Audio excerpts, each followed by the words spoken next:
Afternoon. It's afternoon. That's what the clock says. Let's begin by taking refuge. I take refuge in the Buddha. I take refuge in the Dharma. And I take refuge in Sangha.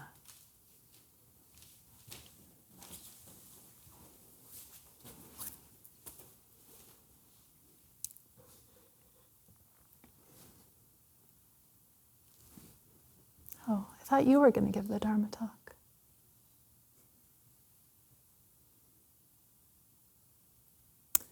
So I'd like to start with a koan. This is from the Blue Cliff Record, case 43. Tozan's no cold or heat. A monk asked Dongshan, that's Tozan's Chinese name. A monk asked Dongshan, when cold and heat descend upon us, how can we avoid them? Dongshan said, why don't you go to the place where there is no cold or heat? The monk said, where is that place where there is no cold or heat? And Dongshan said, when cold, let it be so cold that it kills you. When hot, let it be so hot that it kills you. A poem. A helping hand, but still 1,000-fathom cliff. Shou and hen, no arbitrary distinction here. The ancient emerald palace shines in the bright moonlight. Clever Conroe climbs the steps and finds it empty. So the way I learned about the ancestors was through hearing my teachers tell their stories in the form of koans during Dharma talks during Sesshin. So here we are. And later I would find my way to the collections of koans. There are many. So the Blue Cliff Record was the one that I just read from. There's the Mumon Khan, the Blue Cliff Record. There's the Book of Serenity, and all of them have 50 or more koans. And then also there are so many writings from the ancestors, so many teachings. Not just the chants that we chant in our chant book, but there's lots of people talking about the Dharma throughout the ages. And I was particularly drawn to studying the women ancestors. Within the first year that I was living here, the women's dorm emptied out, and I eventually was alone in there with one other woman. We were the sole women who weren't ordained at the monastery. And there's something that arose in me during that time of really craving to know that other women practiced the Dharma. I wasn't alone. And to hear the teachings of the women ancestors. At that time, we didn't have as many representations of the feminine in the enlightened feminine in the monastery. That's changed a lot. That was one of my vows, and Myoyu's vows a little bit. She took that up too, to bring in more images of the women ancestors.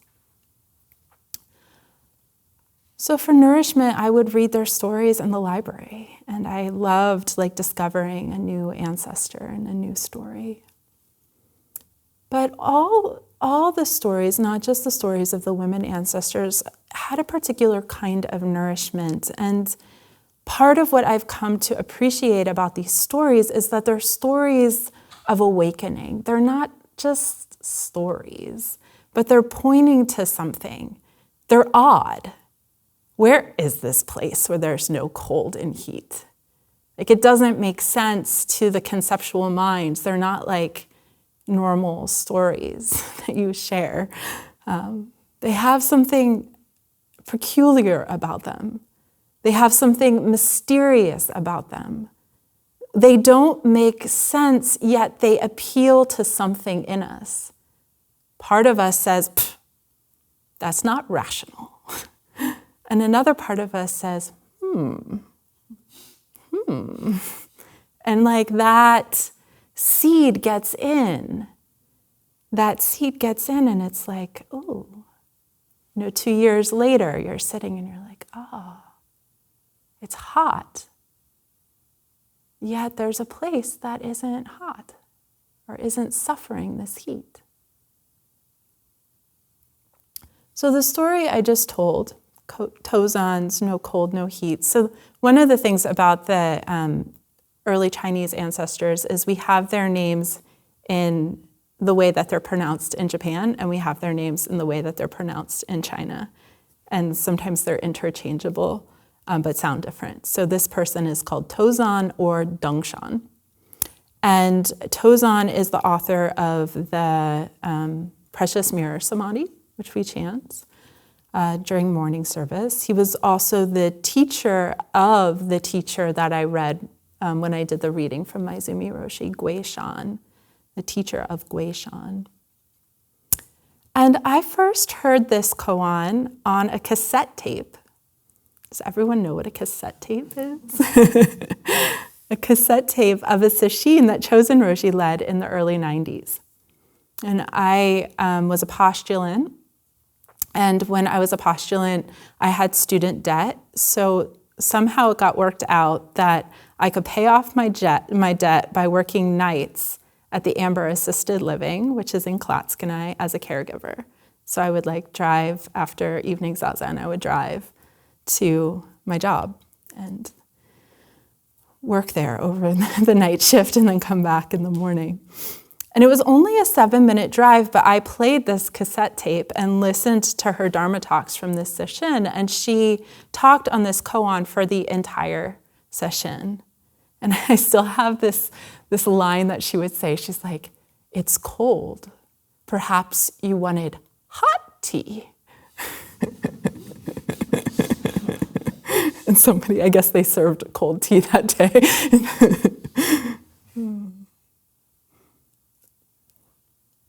But she said other things that really piqued my interest. So she was telling the story of Tozan, Dongshan. There are many stories about him because he is the founder of the Soto Zen school. And so she was telling stories about him and also commenting on this koan. And the koan, it made a big impact on me, partially because I listened to it for 7-minute chunks for about 2.5 months. So it was like something I kept coming back to. And one of the stories about Dongshan that I wanted to share is just before taking leave of his teacher, which was common that people would go on pilgrimage, so they would study with a teacher for a while. And then at some point, their teacher would either encourage them to go on pilgrimage and meet other teachers and study at other places, or that gumption would come up in their own heart and like, oh, okay, I need to take leave. I need to study with other people. I need to see other places of practice. So that arose in Dongshan. And as he was leaving, he asked his teacher, this very formal way of saying it, he says, "If people ask me the essence of your teaching, what should I say?" I feel like the teacher should say, well, what would you say? Come on, you've been studying with me here for 15 years. So he was asking also, how should I practice when I'm away from you? Here we've been together. What are your parting words for me? How shall I practice? What is the most important practice? And the teacher said, "Just this is it." And Dongshan had a great enlightenment, and that's the end of the story. No, actually, Dongshan didn't understand. He didn't understand. which is so relatable. Like finally a koan where someone doesn't get enlightened at the end. Right? So Jungshan had that ordinary experience that we have probably regularly in Sanzen, where a teacher asks us, oh, what's your understanding? And we stumble out something, and then we leave, and we're like, gosh, I could have said this. Or someone gives us practice advice or asks us a question, and we walk away like, gosh, they didn't really see me. Or I feel more confused now. Why did I even go in and ask a question? They just told me something that makes no sense. But Dangshan was a serious practitioner, so he didn't understand, but he let that, he didn't decide to stay. So he's taking leave of his teacher. His teacher gives him a practice that he doesn't understand. And he carries that with him. It gets under his skin. Oh, just this is it. Just this is it. And one word that has been used to describe Dangshan is he was a meticulous practitioner. And so how he practiced with that koan, he really didn't put it down. He let it work on him. And that's a part of this practice. Is something we don't understand, we can let it work on us. And that doesn't mean like we just keep thinking about it in all the possible ways we could understand it. It's like being with that discomfort of not understanding, but staying connected to the essence of the question or the statement. Just this is it. Just this is it. Just this is it. So some years later, Dangshan is crossing a bridge, and he looks down in the water, in the creek that's running underneath the bridge, and he sees his own reflection. And that's when something clicks. Something clicks. He has an insight into this koan that got under his skin, that got in his body, that got into his heart, that got into his bloodstream. And then which is common after somebody has an insight, they often write a poem to articulate what they saw. And this, in our tradition, then that becomes a koan that we work on. So these koans build and build and build on each other. And Dangshan says, long seeking it from others, I was far from reaching it. Long seeking it from others, right? He asks his teacher, what should I practice? Long seeking it from others, I was far from reaching it. Now I go by myself, and I find it everywhere. It is just me, myself, and I am not itself.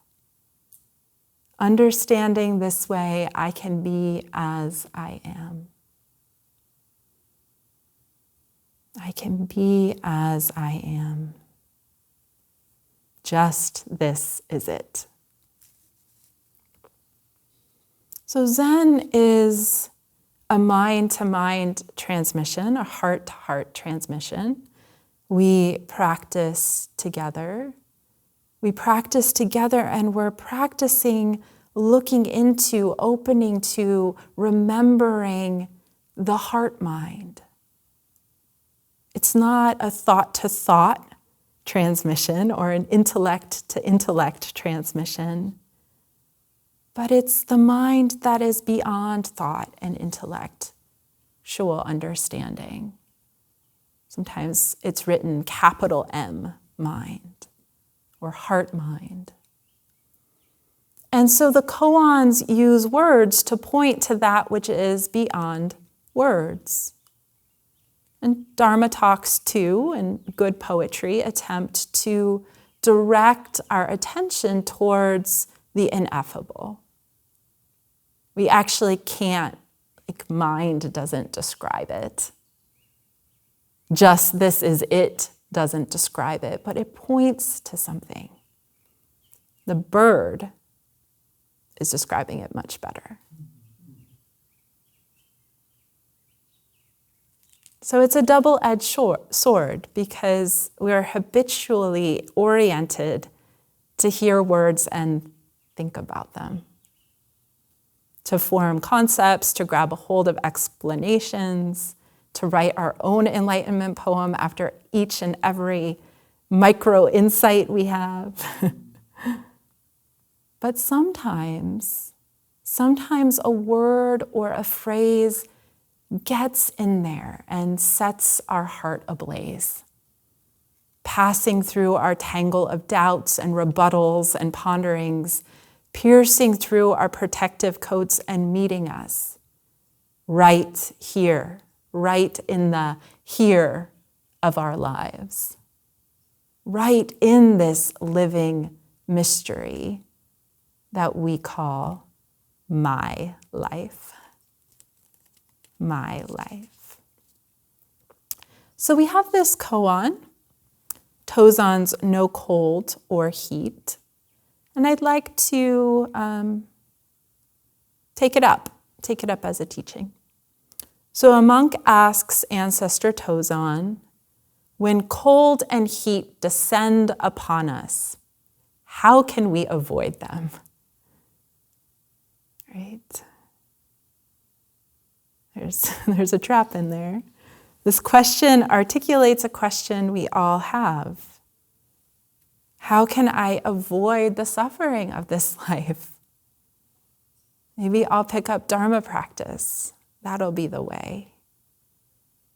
Or another way of saying it is freedom really possible? Is freedom really possible for me? But something in this question also rings to a familiar strategy. Show me the method I can use to get rid of the thing I don't like. Come on. There's got to be one. There's 10,000 methods. What can I do to get rid of my drowsiness? What can I do to get rid of my stomach ache? What can I do to feel better in this moment? When fear and shame descend upon me, how can I avoid it? When doubt and confusion descend upon me, how can I prevent it? When the inner critic comes, how can I dispel it? And as Bancho has been articulating, the way out is in or through. Or the way out is to stop looking for a way out. Welcome them all, as Rumi says. And Tozan says it this way, which is intriguing. Well, just go to the place where there's no cold and heat. Why not? Does such a place exist? Yes, he says, let's go there. Hogen Roshi once was giving a commentary on the precepts, and when he got to the precept of non-lying, he said, there is no backside to reality. Everything reveals itself in its total momentariness. We think, oh, there's a way out, enlightenment. And when I'm enlightened, I'll get something, I'll go somewhere. There's this unfortunate, beautiful movie of Dogen Zenji, and then when he's enlightened, he like levitates and rainbows come out of his head. And it's like, that's it. That's what's going to happen to us. We're all just waiting for that moment when everyone recognizes, or we turn into light. Poof, we're gone, problem's gone, it's over. But in the Zen tradition, and this is why this is unfortunate because it's a movie about a Zen master, samsara and nirvana are one. This world of conditions and this world of freedom, they happen in this body, in this life, in this zendo. We're not going to poof away. The world of cause and effect, which is what samsara translates as, the world of causes and conditions, is the world of freedom. We don't escape the conditions of our lives. We find freedom within them, right? The body still continues to age no matter how much we practice. The body still gets injured no matter how much we practice. We still have emotions no matter how hard we practice. And this is actually a relief. Like, we don't have to become someone else in order to awaken to our true nature. We don't have to go somewhere else. It doesn't happen sometime in the future if we just practice hard enough or achieve a special state. As Bancho said this morning, we actually don't have to make anything happen. That gets in the way of this original freedom. We wake up right here in the heat of shame, in the chill of self-loathing. The place that is free of heat is the heat itself. The place that is free of shame is the shame itself. It's shame without the one who's feeling shame. It's heat without the one who's feeling heat. It's critical thoughts without the one who's invested in believing those thoughts are true. So Tozan, in his way, is pointing to a pervasive habit that we have as human beings that rests at the heart of our suffering. It's the pain of separation, which comes from identification. This is me. This is not me. We suffer shame, pain, heat, cold, indifference, or whatever you fill in your blank of what you're suffering in this moment or earlier today, because we separate ourselves from our experience. And that separation can be a pushing away or it can be a attaching to. And this is subtle and it happens all the time, so no, you are not doing it wrong. This is what we're opening to in Sesshin. We're opening to this pervasive, subtle habit that we have. Actually, part of the technology of Sesshin is to slow us down enough so that we get more intimate with our experience, the body and mind calm enough that we can begin to notice this subtle, pervasive habit of selfing, of the project of I, me, my, the territory of I, me, mine. And the point of Sesshin isn't necessarily about being calm. Although this can be very healing for our nervous systems and is deep, deep medicine for our overly busy lives, the heart of Sesshin is to look into our dissatisfaction, to look into this sense of separation. So if you're feeling dissatisfied, good, it's working. It's working. You are in the right place. Notice the mind that does not want to hear that. But I like being calm. Like I said, this can be subtle. And in our ordinary lives, we might not even notice this subtle contraction of me, mine. One form it takes is that separation of body and mind that Bancho's been pointing to. I am up here, aware of my body, breath down there somewhere. I am listening to the birds out there. I am here meditating and it's going well, but then the inner critic started talking and now it's not going well. So we're invited again and again to become one with our experience.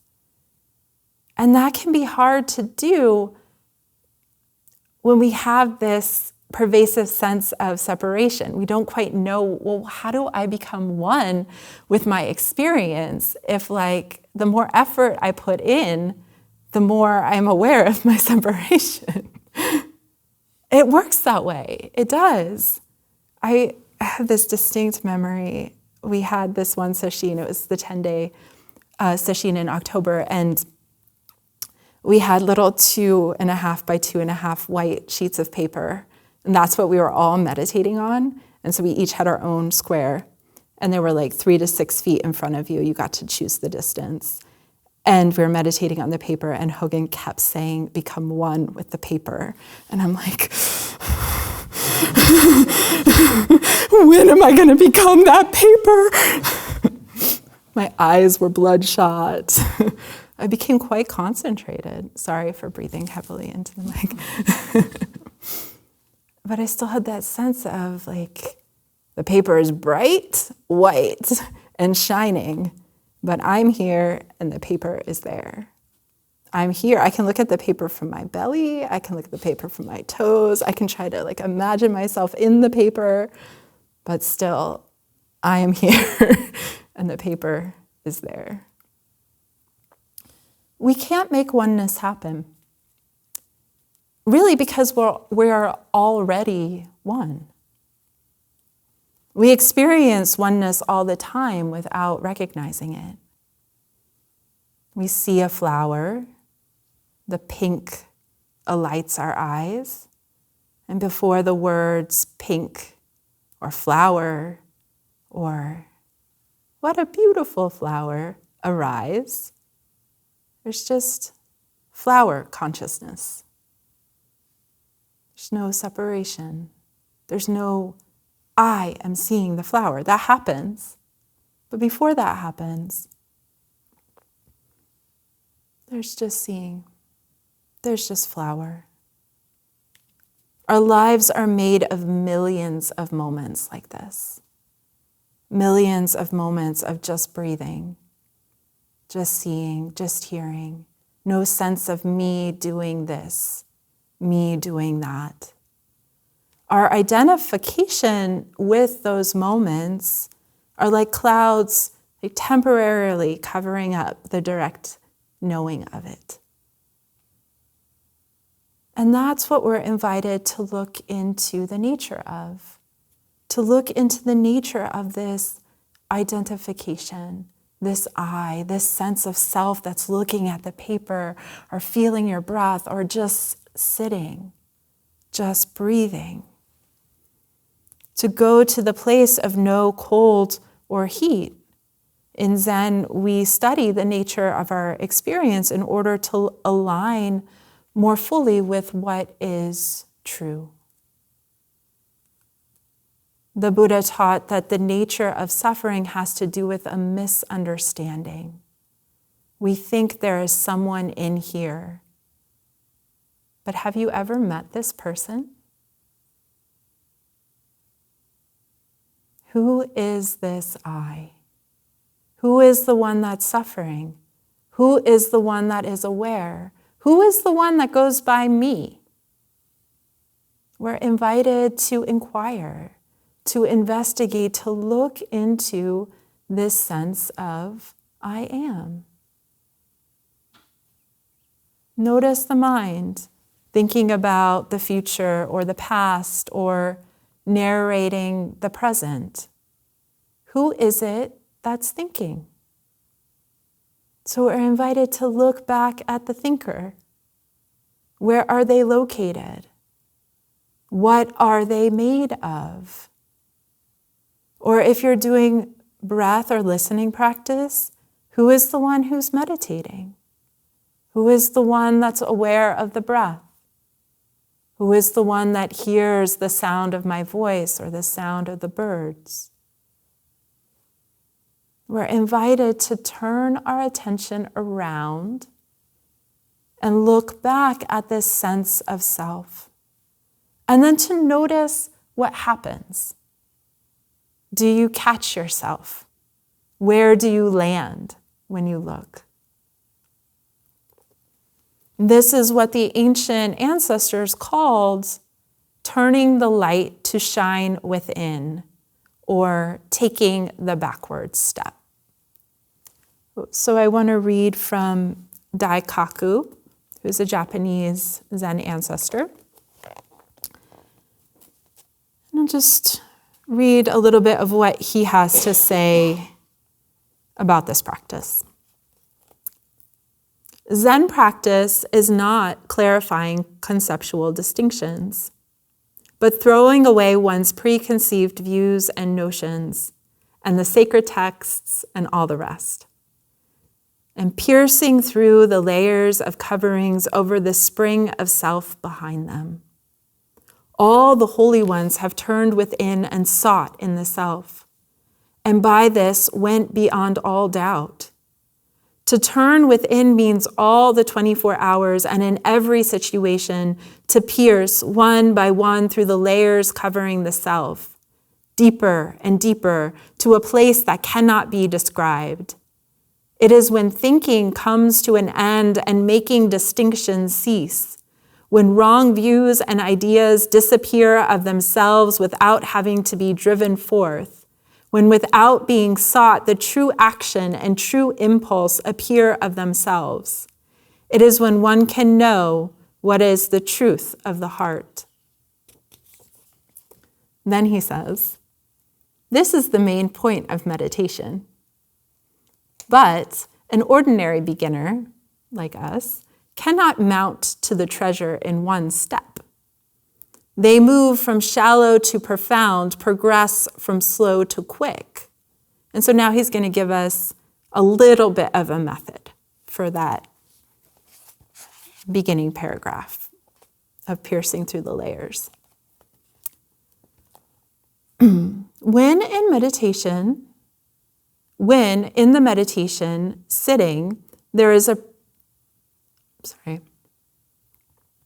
When in the meditation sitting there is an agitation of thought, then with that very agitated mind, seek to find where the agitated thought came from and who it is that is aware of it.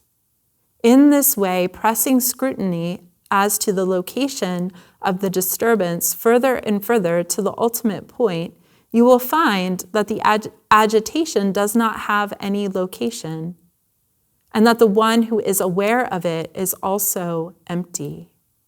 This is called taking the search back. So it's with whatever is arising that we can look into the nature of the self, however the nature of the self is arising, whether it's arising as an agitated thought or as a calm mind or as one who is aware of the breath. So this is a worthwhile endeavor, and it doesn't mean that becomes like the next thing that we're fixated on, like I'm going to prove there is no self, or I'm going to see through the self. But it's just a little gentle looking from time to time throughout your Zazen, because we're poking holes at this sense of I am here doing this practice. Because it's just a sense, but we take it as real. So part of this looking is looking, and then what often happens is the sense of self temporarily recedes. As he said, we can't find it. We can't find the original location of the thought, because the moment we look for the thought, it's already gone. And this is something you can try out for yourself. And we also can't find the one who was aware of the thought. The moment we look, that sense of self, it dissipates. We see through it. It comes back around something else later, but it's just that, it dissipates. It's not fixed. I'm so used to constructing reality around this sense of I that kind of goes unquestioned. So this is just adding a little question mark to that I.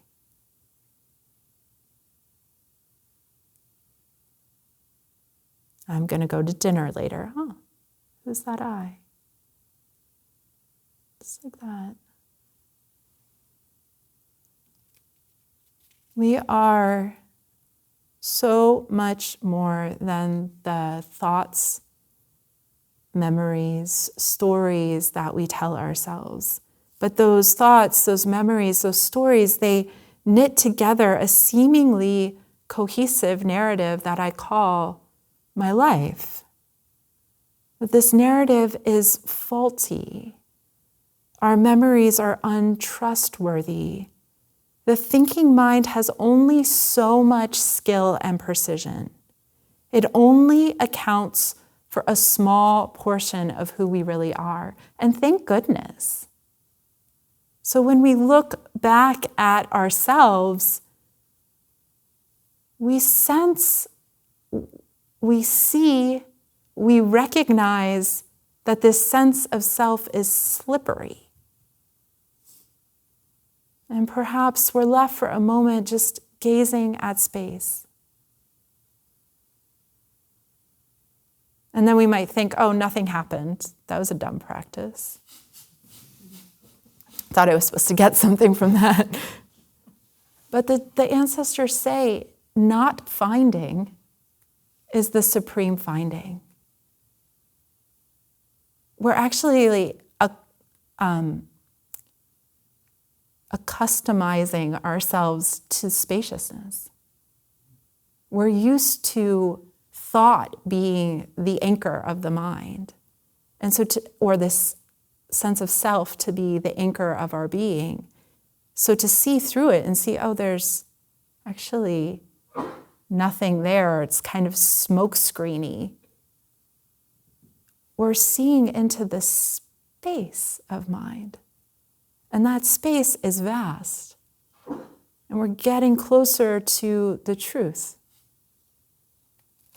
It doesn't mean that we don't use this sense of self. It doesn't mean that we don't use thoughts. It's just we're not used by them.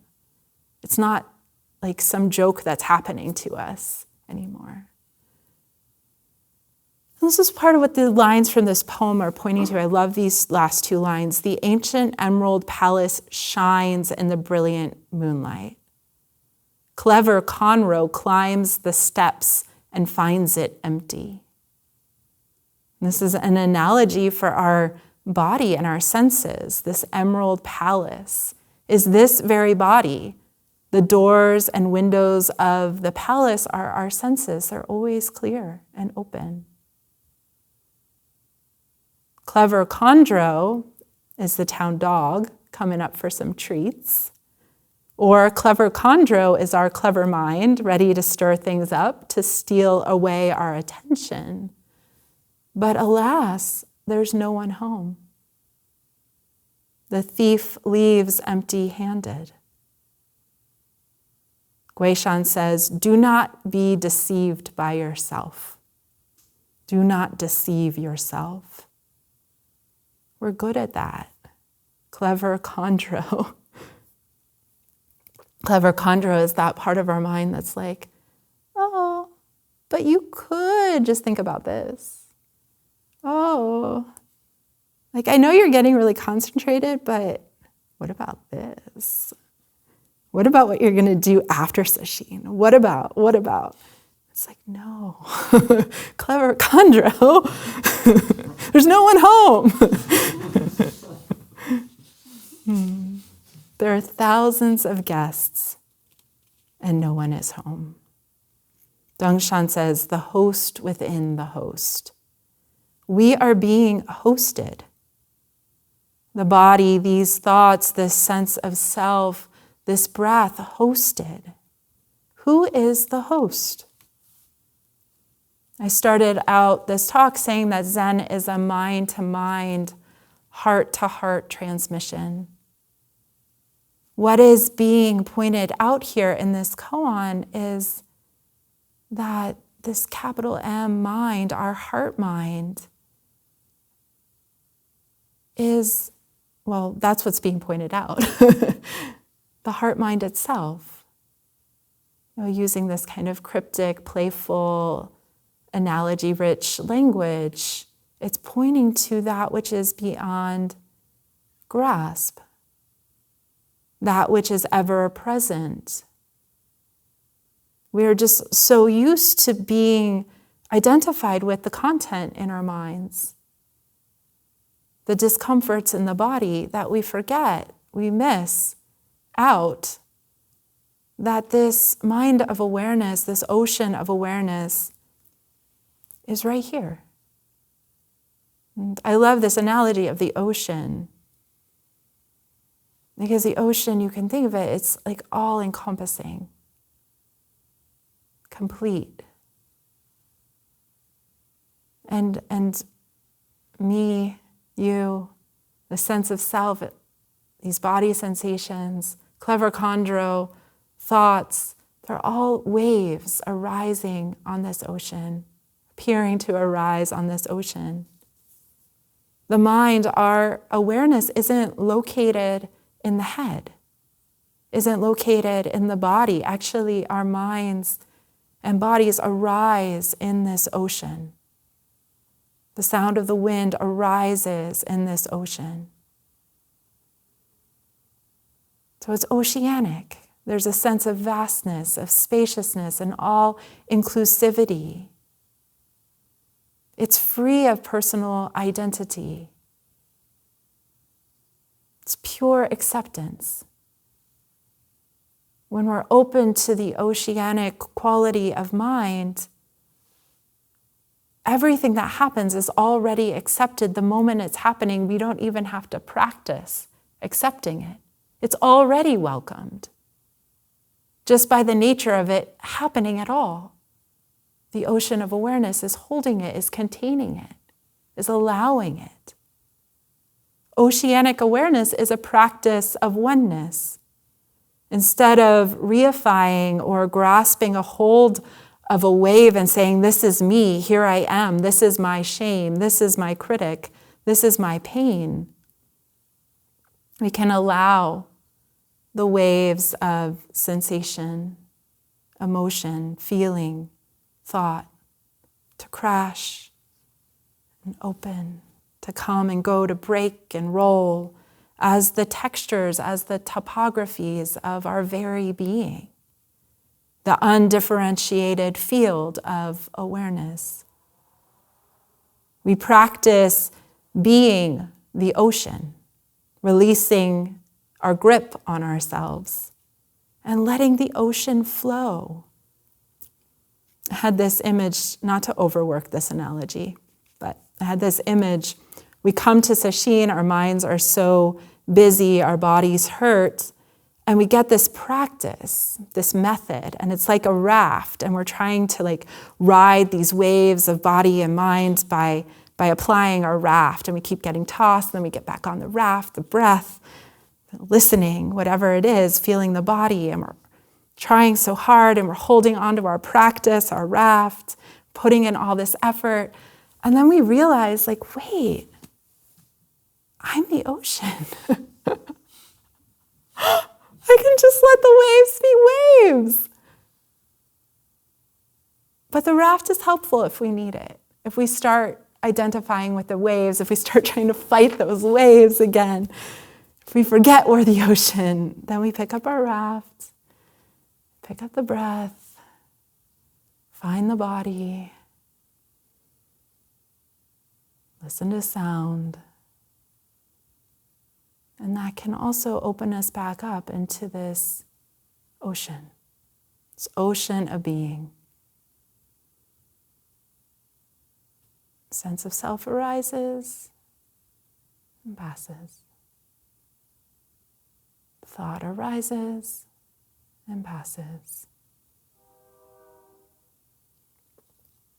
A lot of what we do in a human life, and even in a life of practice, is we try to control our experience.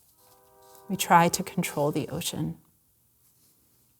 Certain thought patterns and body holding patterns are designed to keep us safe, or designed to prevent us from feeling the spontaneous isness of life, because it's too dangerous, it's too uncertain, it's too unknown. In Sesshin, we're practicing letting go of some of those habits.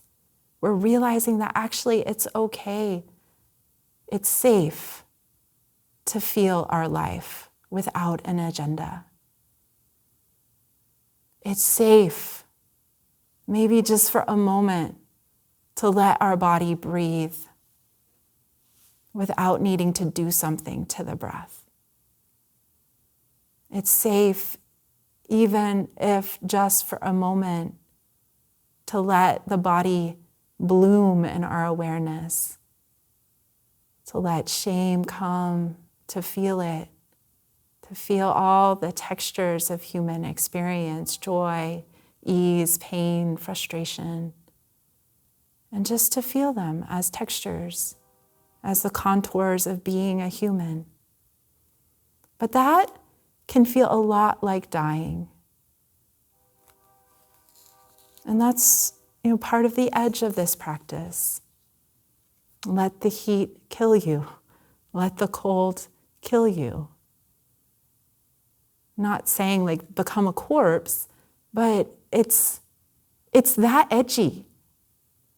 It's that edgy because who we think we are is the control that we put on our experience. Who we think we are is the identification with the thoughts or with the sense of self. So just to let go and let the body breathe is a kind of death. I'm not exaggerating. It can feel that way. It can feel like that's what's at stake. And so give yourself grace.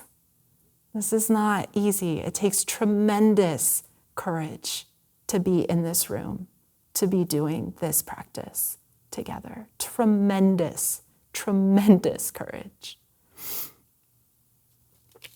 And I'm so grateful we're doing it.